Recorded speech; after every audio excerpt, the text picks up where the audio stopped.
মালিক, গাড়ির মালিক, বাড়ির মালিক, বাজানদের কারো কপালে কিন্তু আলেম হওয়া জোটে নাই।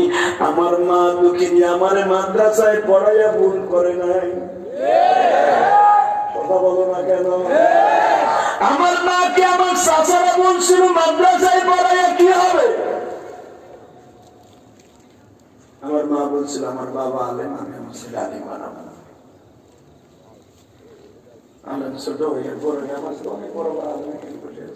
আমি তাদের জুতা টানার ক্ষমতা আমার নেই, কিন্তু আমার সাথে একটা জিনিস আছে, পৃথিবীর শ্রেষ্ঠ সম্পদ আমার মায়ের দোয়া। এই জন্যই তোমরা কাঁদো।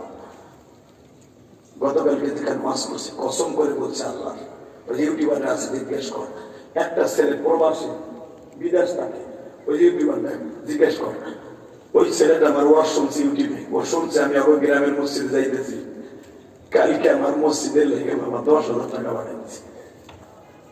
আজকে ওই ছেলেটা আমার ফোন দিছি, ফোন দিয়ে হুজুর আমি সেইটা আনি গতকালকে আপনার মসজিদ 10,000 টাকা দিছি। বাবা আমার এই কষ্টের টাকা দিয়ে 1,20,00,000 টাকা দিয়ে তোমাকে কেরানীগঞ্জ এই যে বন্ড ডাক পাড়া চরান ক্লাবের সামনে কদমতলী চৌরাস্তা থেকে একটু আগে আমি একটা মসজিদ করতেছি আমার মার নামে। যদি আমি স্কুল কলেজে পড়তাম আমি স্কুল করতাম, কথা বল না কেন? মসজিদ করে নিয়ে আমার থাকতো না, মাদ্রাসা এতিমখানে পড়তাম না। আজকে আমার মা আমার মাদ্রাসায় পড়াইছে বিধায় আমি আজকে মসজিদ মাদ্রাসা করছি। কথা বলো। আজকে মুরগি চোখা সার ও কয় মাদ্রাসায় পড়ালে জিএমপি মাদ্রাসায় পড়ালে বিয়া দেবো। এই বাপ্পা মাদ্রাসায় পড়াইলে মুরগি চোরা, মুরগি চোরা মাদ্রাসায় স্কুল কলেজে পড়তে আমি না করি না। স্কুল কলেজে এমন বন্ধুরা আছে যারা সারা রাত তাহাজ্জুদ পড়ে, এমন পুলিশ আছে তারা সারা রাত তাহাজ্জুদ পড়ে। সব পুলিশ খারাপ, আমাদের জানার মতো অনেক ওসি আছে রাত্রে তাহাজ্জুদ পড়ে। আবার ওরকম এমপির মতো না, 70-80 তাহাজ্জুদ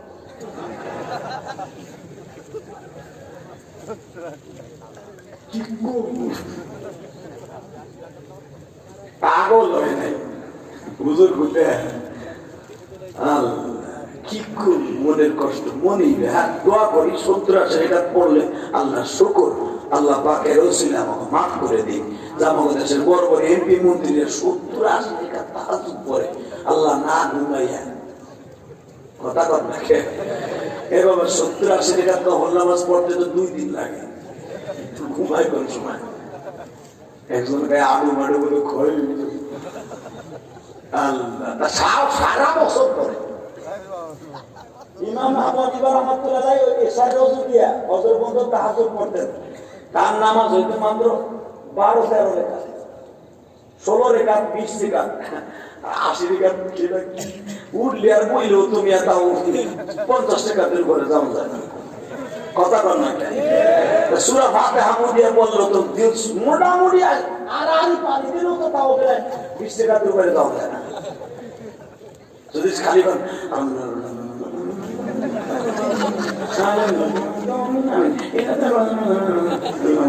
এই রুকু সেটা করলো তুমি 80 টাকা পড়ো না, রাত শেষ হয়ে যায়। দেন না দিয়ে করে যেটা আমার চার্জ লাগবে সেটা না দেবে দিমুনি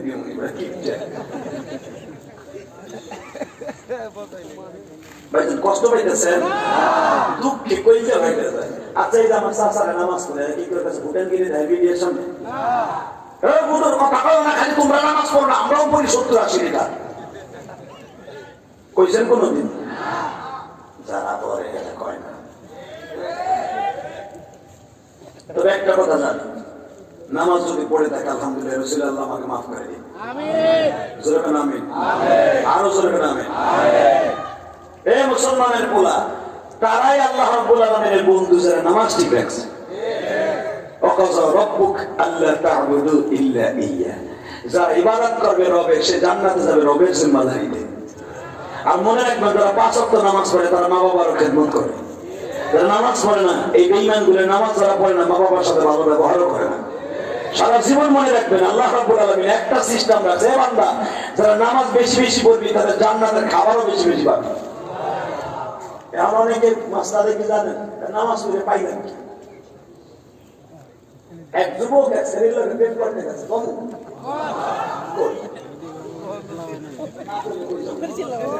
সেরিয়া সেরে নামাজ আলহামদুলিল্লাহ 14 ফেব্রুয়ারি সেরির সামনে দেখা সেরি ভাই কি জানো কি দেওয়া আমার মনে চাইছিল আপনার লাগে একটু কথা কম প্রেম করবো।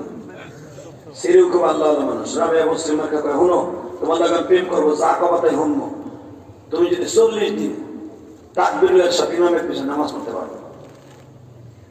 সেরাই মনে মনে ভাবে ফ্রি সার্ভিসটা দিচ্ছে, এটা তেমনি পড়তাম, ঠিক আছে যাই। 40 দিন নামাজ টামাজ পড়ার পরে মগির সামনে যে কয় আহেন 40 দিন শেষ, আল্লাহর বান্দির দরজা লাগায় আরে মগা বো মগা। 40 দিন ধরে নামাজ পড়ে তাকবীরের সাথে ওর সাথে মওলার প্রেম ছাড়া দুনিয়ার কোনো মেয়ের প্রেম থাকতে পারে না। তোর লোকে প্রেম তো দূরে কথা, তোর যখন জানি পারি সারা কি করে জানেন, আমিও জানি তুমি মজা করবা না। নামাজ পড়ছি বসে ঠিক একদিন ওজু করি যেমন 70-80 টাকার নামাজ কথা কথা কেন জোরে কন জোরে কন জোরে কন তাকান গো বাবা। মা বলে আমার সন্তানের জন্য তুমি বরদোয়া দিও না, মাত্র 1 মাস পরে মার সাথে করে বাবারে নিয়ে আসছে গো বাবা। ও বাজান মা বাসায় আসছে, তারপর সাত কথা বলে না। মাঝে মাঝে বাবা মা বাবা আসতো, কথা বলে না। যাইতে যাইতে 8 বছর চলে গেল। ওই রিপন সাহেবের 2টা ছেলে মেয়ে হয়েছে বাবা, তাদের বয়স প্রায় 6-7 বছর হয়ে গেছে।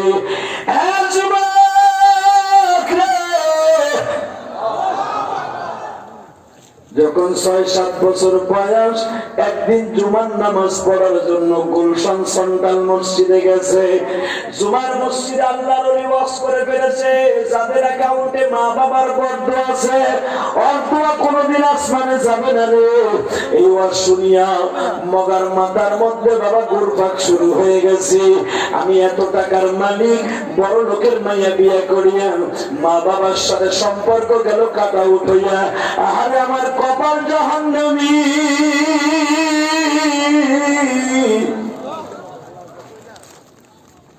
বাসায় যে কই বউরে শোন, তোরে বিয়ে করার পরের থেকে আমার মা বাবা আলাদা করে বলছি। বড় লোকের মাইয়া সেটা গেছে, এই কথা ঠিক মতো করিস। আমি বড় লোকের মাইয়া, তুই পোলারে সারমু সকালে বিকেল আর একটা লোক নাউজুবিল্লাহ আন্তাজে কম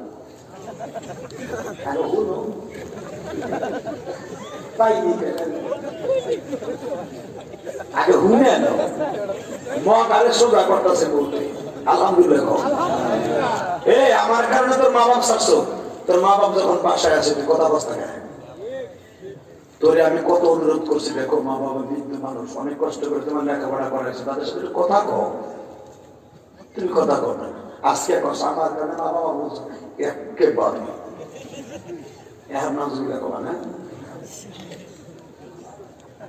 মগাই চিন্তা করে, হায় হায় যে বললে এত কিছু বললাম, এই বউ আমার দুশ্মন। আমি তোমার পোলা মেয়ে দুধের প্রতিদিন ক্লাস করে কি, তোর বাপ যখন এই বছর হবে দেরি ফিরে না। সব বড় লোকের মেয়ে খারাপ না, কিছু কিছু দিদি আছে অনেক ভালো। কথা বলেন কথা বলেন কথা বলেন।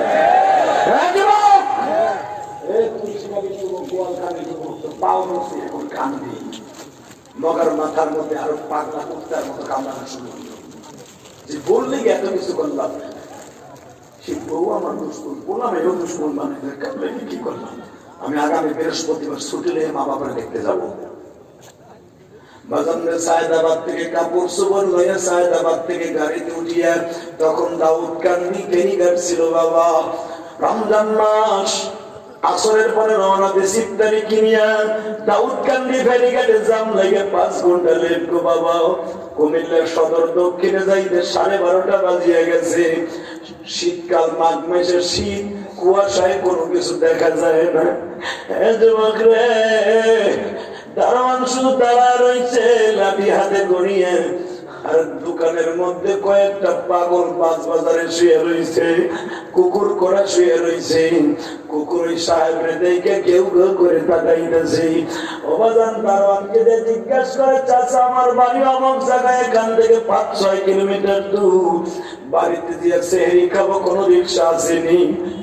দারোয়ান বলে, স্যার এই শীতকাল রমজান মাস রিক্সা পাবেন কই কনকনে শীতের মধ্যে? চাচা খুব দরকার, একটা ব্যবস্থা করে দাও। স্যার যদি রিক্সা দেখতে চান এখান থেকে একটু সামনে অ্যাডভান্স হয়ে যান, যাই দেখেন একটা বৃদ্ধ লোক দিনের বেলা রিক্সা চালায় না, রাতের বেলা চালায়।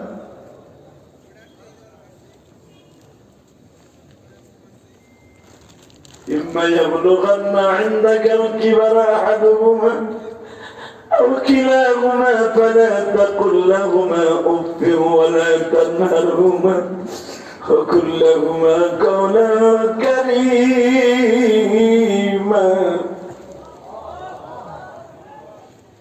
যদি শাহাদাতি মরণ চাচ্ছে ভাই, মা বাবার দোয়া অ্যাকাউন্ট নিয়ে মরি।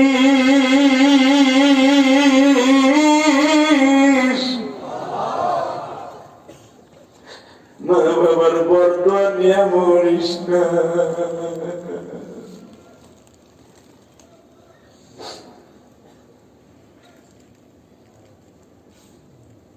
চাচা এটা রিক্সা খুব দরকার, স্যার যাই দেখেন এখান থেকে একটু সামনে, স্যারকে আমার বলে বেড়ে হয়নি, তাকে কয়েকদিন অসুস্থ, আসতে পারে না, মনে দেয় নাই যিনি। যাই দেখে মোটা কম্বলের মতো দুটা জাম্পার পড়ছে, কালো গিলাস, কালো ফেরেমের মধ্যে দুটো পাওয়ারওয়ালা চশমা মুখে দিয়া, পুরা মাথা টাইট দিয়া, চোখ দুটা বাইর করে চশমার ভিতর দিয়ে রিক্সার মধ্যে গাইতে করে দিয়েছে। যে জিজ্ঞেস করছে, চাচা যাইবানি? এখন কানবে যুবক। এই জাতির বুকটা ফাইলে দেন, এখানে 3টা নাম পাবি। 1 নম্বরে তারা আমার আল্লাহর নাম, আমার নবীর নাম, আমার মহাদুখীর নাম।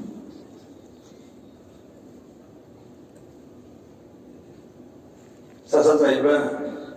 যে সার যাম। কণ্ঠটা পরিচিত মনে হয়, কুয়াশার মধ্যে একটু তাকায় দেখে আর কেউ না, যে সারের 30 বছর আগে করে করে স্কুলে হয়ে গেছিলাম। স্যার যাম, বলেন ভাড়া কত নিবা? প্রতিদিনই তো ভাড়ায় টানি স্যার, আজকে আমি মাঠ নাই দিলাম। ওঠেন চাচা, তোমার কথা বোঝা যায় না, শীতে বোঝা লাগবে না, ওঠেন স্যার। বাজান রিক্সায় প্যাডেল মারিয়া যখন ব্রিজের উপরে তুলসী খেলা ব্রিজের মতো বাবা এরকম মুসা ব্রিজে উঠতে গেছে, বুকের মধ্যে ব্যথা শুরু হয়ে গেছে। সারে উপরে বসে জিজ্ঞেস করে, ও চাচা জোরে টান মারো, সেই যে খাইতে হইব। ও স্যার আমি আর পারবো না রিক্সাটা তুলতে। কেন গো স্যার? আজ থেকে 30 বছর আগের মনের কথা মনে পড়ে গেছে। কি বলতে চাও তুমি? স্যার একটা কথা বলি, স্যার একটা কথা বলি, আমি আর রিক্সা চালাইতে পারব না, বুকের মধ্যে ব্যথা উঠে গেছে, ব্যথা উঠে গেছে। মনে মনে বলে ব্যথা উঠে গেছে। তুমি কি জানো আমি কে? জানি না স্যার, আপনি সেই হন না কেন, আমি আর রিক্সায় প্যাডেল মারতে পারবো না। বাজান হাতাটা কাঁচাই ফেলছে, থাপ্পড় মারবে। বুড়া তুই পারস না তাই নিলি খা। যখন থাপ্পড় মারতে গেছে রিক্সার থেকে নামিয়ে ঘাটটা ধরছে, বলে স্যার আমার থাপ্পড়টা মারার আগে একটু লাইটটা আমার মুখের দিকে মারেন গো স্যার। যখনই লাইটটা মারছে টান দিয়ে মামলাটা সারায় বলে, স্যার দেখেন তো আমার চিনেননি।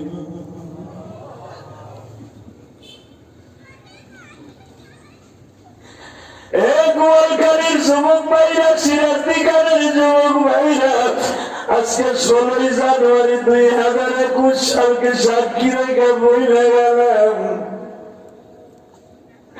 আমার মতো কার জানো মা নাই রে মা,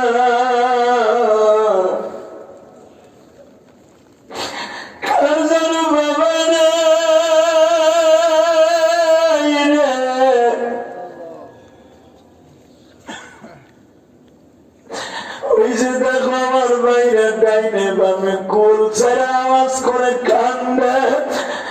যুবক ভাই কেন তুই কাঁদবি না? তোর মা করে পেটে রেখে কোনোদিন আরামে খুব তো ভাত খাইতে পারে না, জীবনে কোনোদিন ভাই না তোরে পেটে রেখে মা আরামে কোনোদিন রিল্যাক্সে বাথরুম করতে পারে নাই রে ভাইরা। আমি তোমাদের কাছে একটা সত্য কথা বলে দিয়ে যাই, আমার ছোট্ট একটা বাচ্চা আছে, আমার বিবি বলতেছে বাথরুমে যাওয়ার সময়ও ঘরে কেউ নেই, পরে কি করব? ডিশের মধ্যে বসাইয়া, বলের মধ্যে বসাইয়া বাথরুমের দরজার সামনে রাইখা আমি বাথরুমে যাই। তখন মনে পড়ে গেছে আমার মার কথা। আমার মাও তো এরকম ভাবে ঘরে কেউ না থাকলে বাথরুমের সামনে বসাই আমার মা লেট্রিনে গেছিল গো ভাই।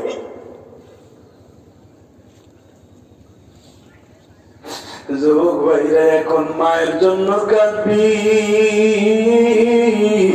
যখন দাপুর মারতে গেছে বলে দেখেন তো স্যার আমারে চিনেননি, এই কথা বলার সাথে দৌড় দিয়া বাবার পা দুটা জড়াই ধরে বলে বাবা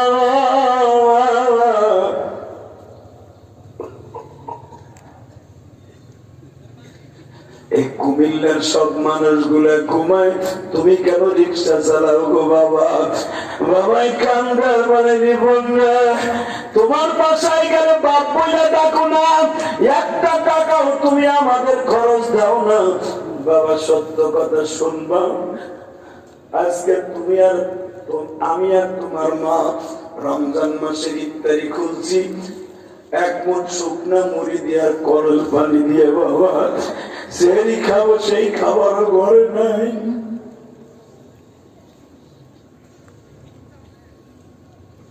অতএব বাবা তুমি কষ্ট নিও না, রিক্সায় উঠো, আমি তোমার নিয়ে যাই।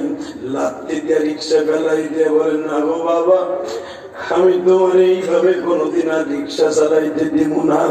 বাপরে যখন বাড়িতে গেছে বাজান, এ যুবক এখন চিল্লাবি আর কানবি। মা জিজ্ঞাসা করে রিপনের আব্বা ঔষধ আনছো? বুকটা ব্যথা হয়ে গেছে কাশতে কাশতে। বাবাই উত্তর দেয় এমন ঔষধ আনছি দেখলেই ভালো হয়ে যাবি। তাহলে বোঝা গেল সন্তানের মুখটা মায়ের জন্য, বাবার জন্য ঔষধ গো বাবা। মা দৌড়ে আসছে এমন কি ঔষধ দেখলেই ভালো হয়ে যাব। দৌড়াইয়া বের হয়ে দেখে বাজার আর কেউ না, কলিজার টুকরা সন্তান বাসার সামনে। একটা দৌড় দিয়া মা সন্তানদের বুকে নিয়ে কান্দে আর কয় বাবা রে, এই মা 8টা বছর তোর জন্য কলিজাটা বুকের মধ্যে ঝাঁঝরা হয়ে গেছে। এই সাহেব যখন মার পা দুটা ধরাই ধরে বলেন মা আমার মা করে দাও।